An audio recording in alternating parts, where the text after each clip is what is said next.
Okay guys, I'm here. I'm going to record, I think, something today. I don't know what I'm gonna draw, but I thought I'd just show my whole process from beginning. This is the last picture that I drew.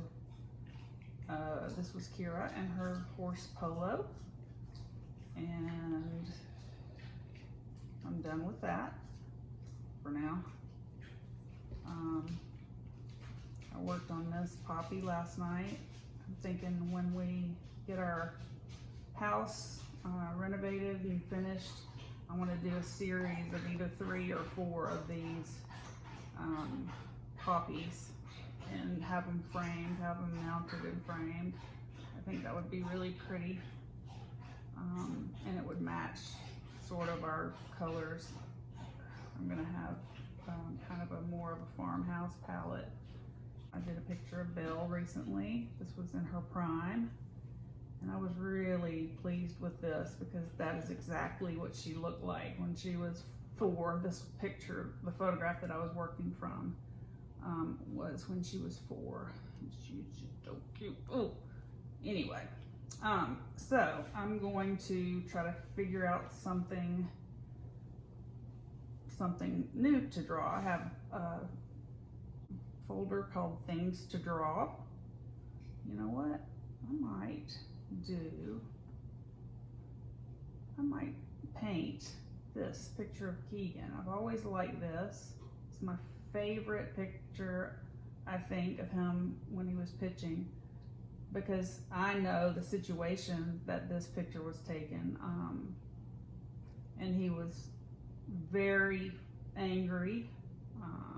It's a whole long story, but he was very angry and he was fierce, and he got on the mound as the closer, I want to say, in maybe the 6th inning of a game, and came in and just had that passion and the photograph. But I've always wanted to do a portrait, so I have an iPad Pro.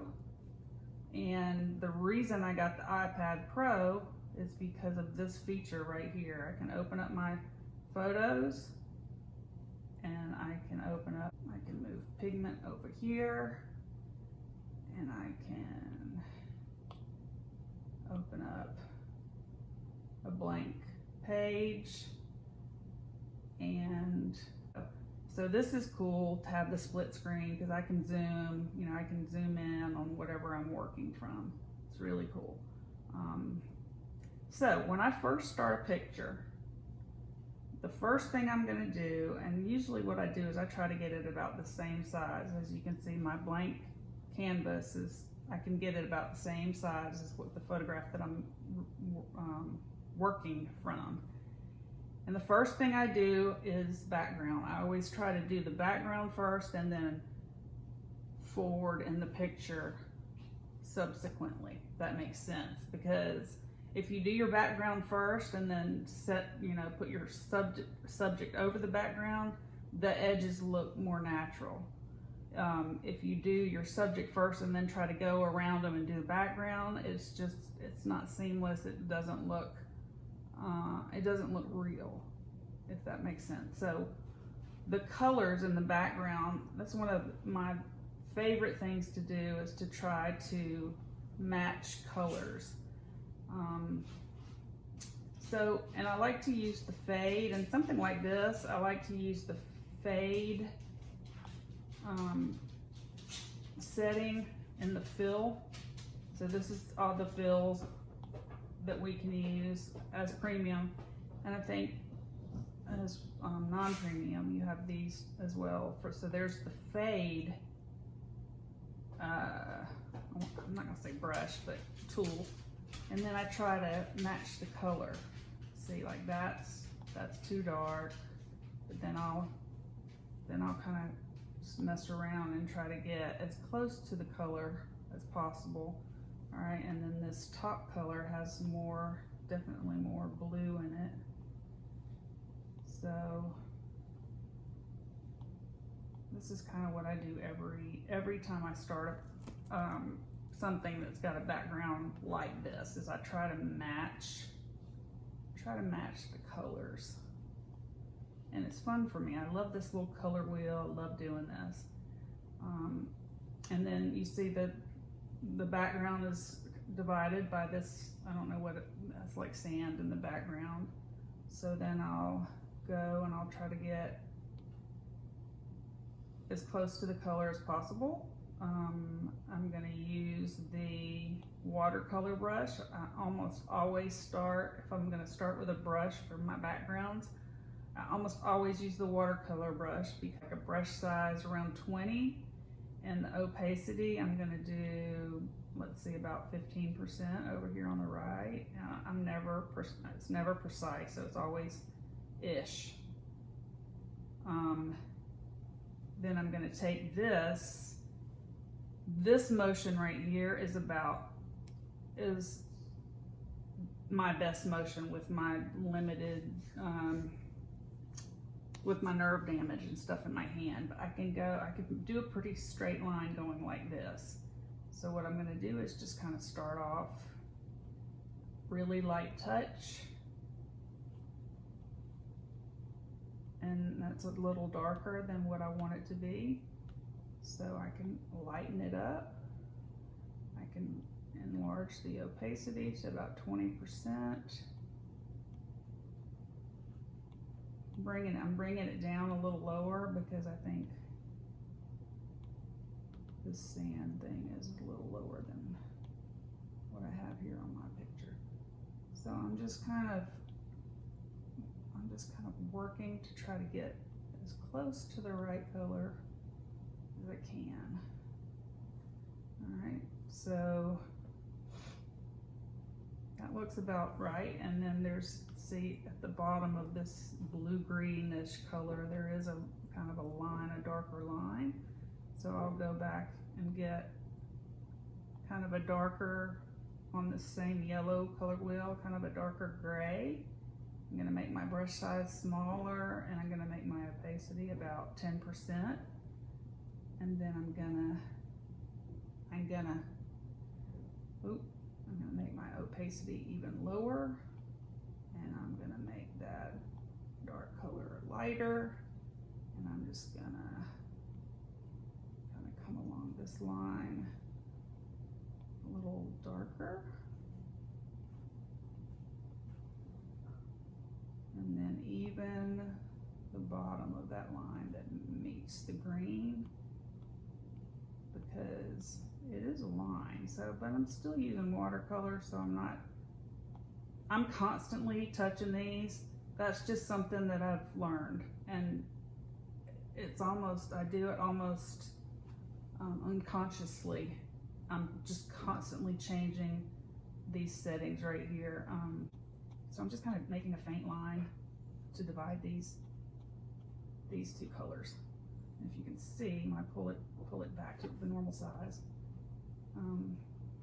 then you can see that line. I'm gonna fix it because it's not that definitive, but I'm gonna go back in my greens, and this is where I start really using watercolor to make this not just look plain, to give it some texture and some depth.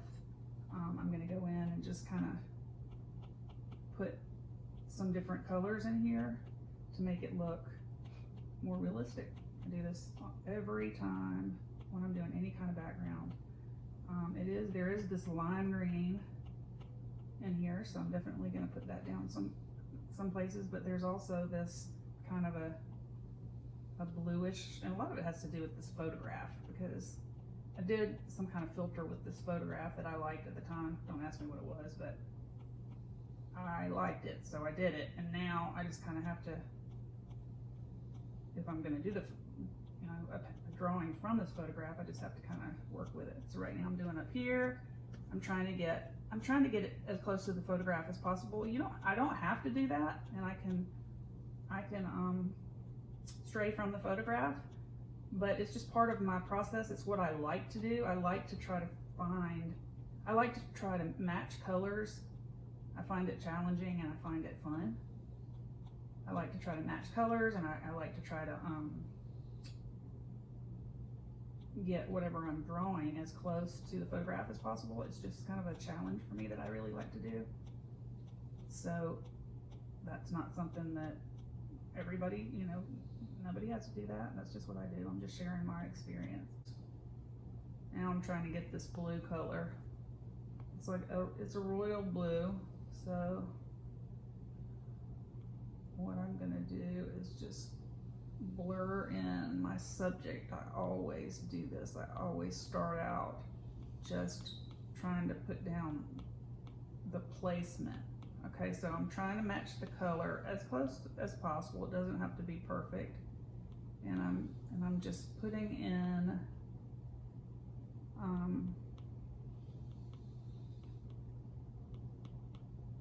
the subject very roughly. So it's just a rough start of my subject. And I try to get the color as close as possible. It doesn't have to be perfect right now. Like I said. Down here he's got his gray. Trying to get the gray.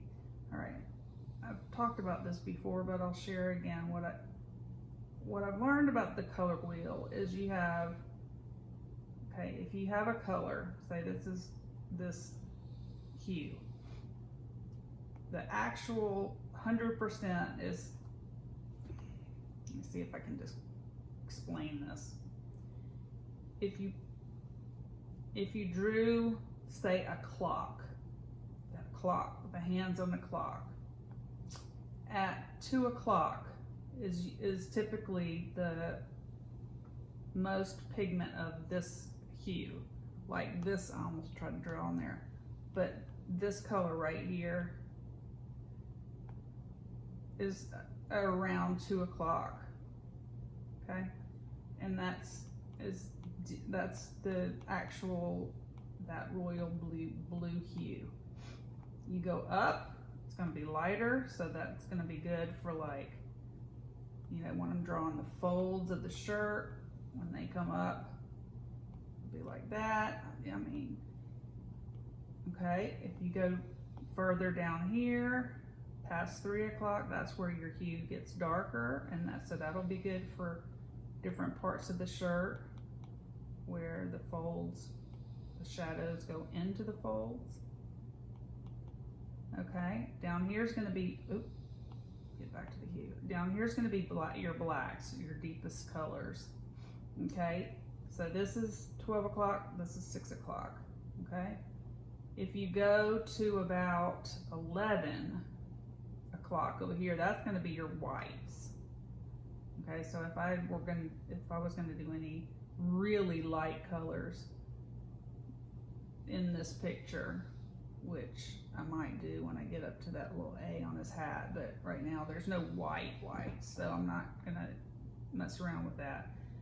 But if you go over here, all along here, over here, that's all your gray. So your shadows, a lot of times, I work in this range right here. A lot of times,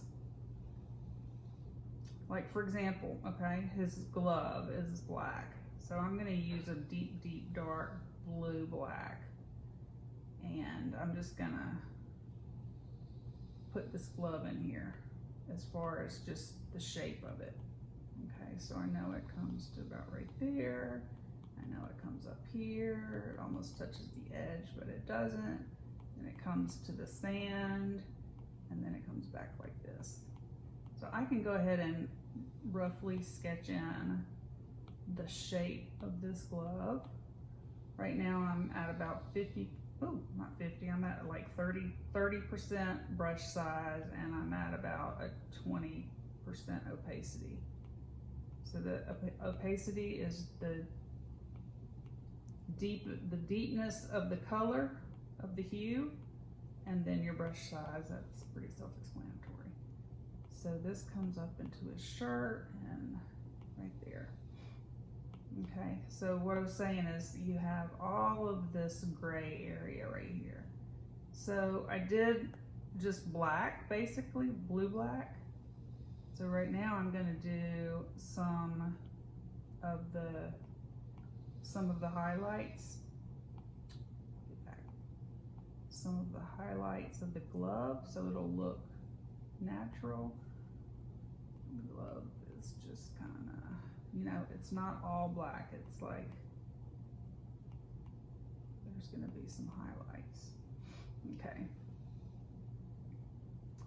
The hat, I can still use the same hue. I can come down here for the black hat.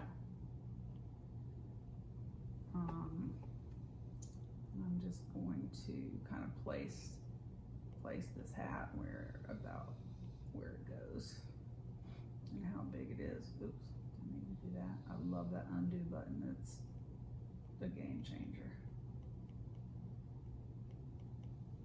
Okay, and then the hat kind of comes like that, and it goes sideways. His shoulder comes down right there. All right, so the hat comes like this.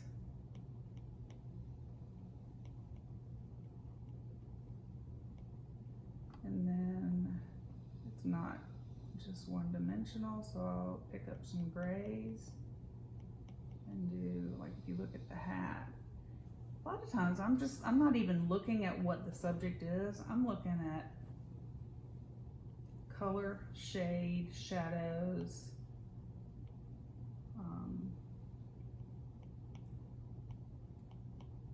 you know, what makes up this object right here? What colors are in that? So I'm just kind of looking at darks and lights, really. And then there's like a shift here where the, oh, that's not right. There's like the darkness of the bill of the hat coming over his face. Let's try to make this about the same size so I can see as far as my perspective. This is another really good tool to use from the split screen. Being able to match up the size and everything. Alright, so build the hat. At least I see where the letter's gonna go.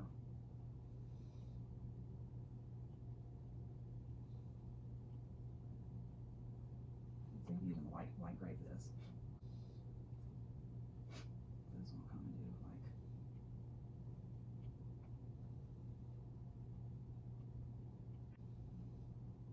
Okay, so I got my hat. Did my hat before my person, but all right. Then I'm gonna go and I'm gonna look at the hue of Keegan's face. So there's a lot of peach. It's gonna be about in this range right here. So I'm getting out of my blues and my grays, and I'm gonna look at my flesh tones now. And I'm going to just kind of lay down in general his little face. And I'm using about like a 30% opacity and about a 30% brush size. And his little face is the way that it looks like right now. It's like a little triangle. Up here is going to be really dark. It's going to come at an angle like that.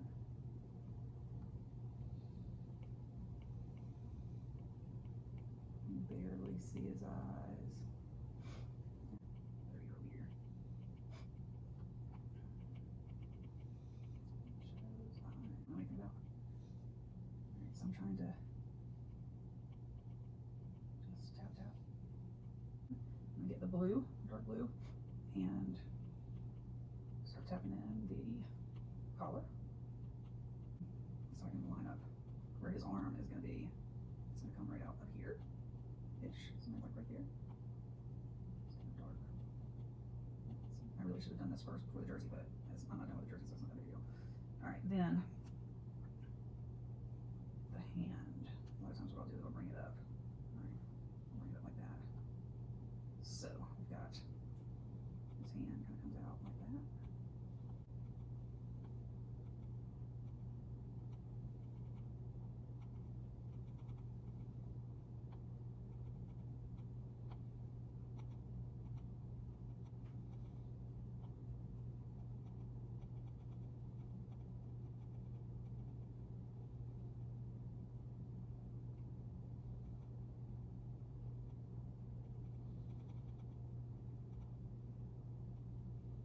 So the way that this photograph is, because of whatever filter was that I used, I might actually just do this whole picture in watercolor, because it, as I'm working on it, I'm noticing that it really does look like it's, all right, see right here, this is a tip and trick.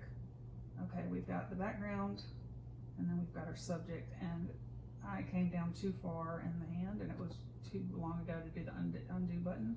So what I do in situations like this is I'll pick up the outer color, which is that green, and then I'll go in and I'll kind of carve. So I'm working in negative space now, basically. I'm carving out around his hand. So, and I pulled this blue too much to the left, so I can go in and fix that. I can go in and bring that around and bring his shirt kind of pretty good so far. Okay, and another thing I can do is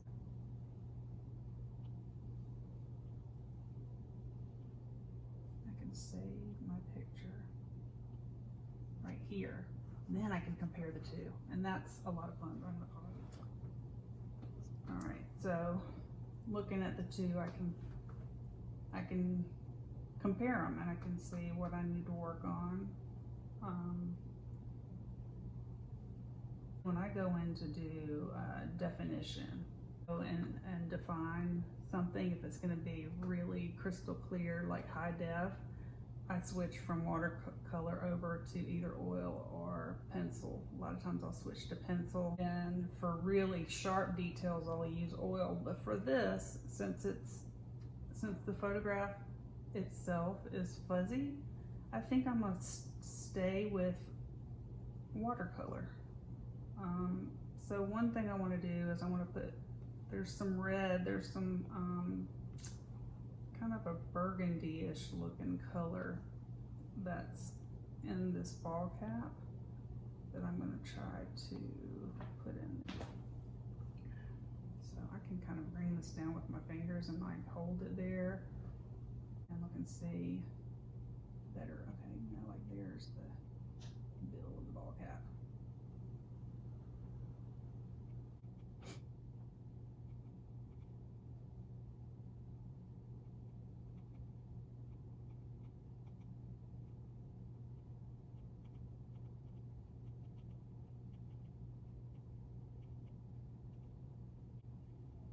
Oh, just give me a minute, 1 minute. On the front side, needs to come down a little bit.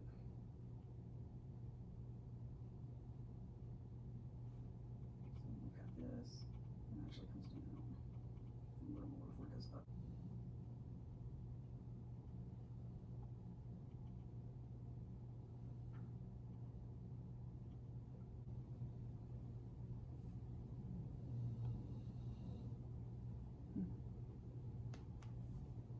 Getting there.